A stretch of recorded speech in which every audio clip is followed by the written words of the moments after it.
kushti domosdoshëm për të nominuar dhe për të konkuruar për kandidat për president çdo qytetar i Kosovës që ka shtetësi kosovare dhe që ka moshën mbi 35 vjet, duhet t'i ketë për atë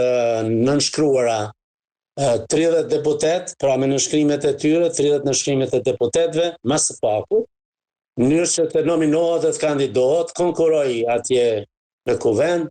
dhe pastaj në seancën e kuvendit që caktohet për ta zgjedhur presidentin, duhet të ketë votim të fshehtë e para, e dyta duhet të ketë forum prej 80 vetësh mas pakut deputet, e treta gjithë këta duhet votojnë për kundër ose të abstenojnë 2 rundet e para, pra votojnë nëse zgjidhet kandidati me shumicë votash zgjidhet, nëse jo, në rundin e tretë kushtetuta thotë që ka mundësi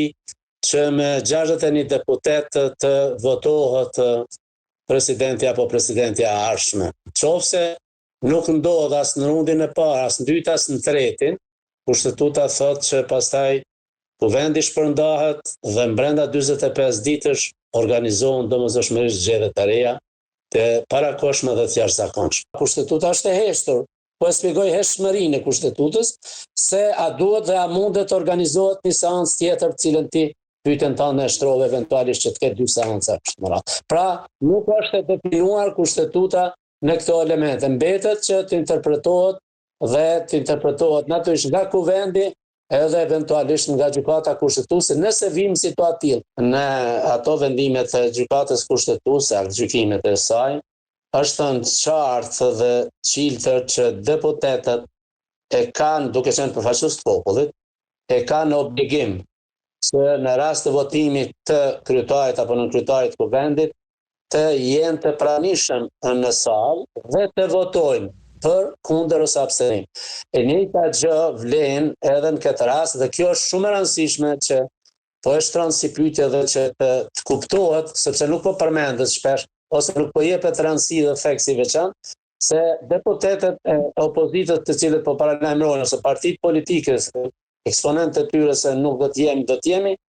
pranishëm e kanë për detyrë të jenë aty dhe të votojnë për kundër ose abstenim. Mos kandidimi i zonës Osmani nga vetëvendosja do të sillte dëm dhe pasoja edhe vetëvendosjes edhe LDK-s. Prandaj është në interesin e të dy këtyre partive, sepse ajo do të del, ka paralajmëruar ambicet e saj politike, është e re, është e përgatitur, është mjaft e sprovuar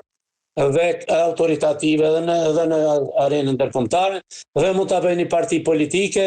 dhe natyrisht që ajo parti politike do t'i konkurrojë, do të merr vota, nëse shkohet zgjedhje, sepse nëse nuk ka zgjedhje presidenti do shkojmë zgjedhje,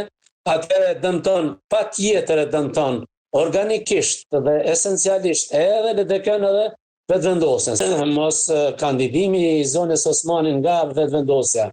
do të sillte dëm dhe pasoja edhe vetëvendosjes edhe LDK-s. Prandaj është në interesin e të dy këtyre partive, sepse ajo do të del, ka paralajmëruar ambicet e saj politike, është e re, është e përgatitur, është mjaft e sprovuar dhe autoritative edhe në arenën ndërkombëtare, dhe mund ta bëjë një parti politike dhe natyrisht që ajo parti politike do t'i konkurrojë, do të merr vota, nëse shkohet zgjedhje, sepse nëse nuk ka zgjedhje presidenti do shkojmë zgjedhje, atëherë dëmton, patjetër e dëmton organikisht dhe esencialisht edhe LDK-n edhe vetëvendosjen.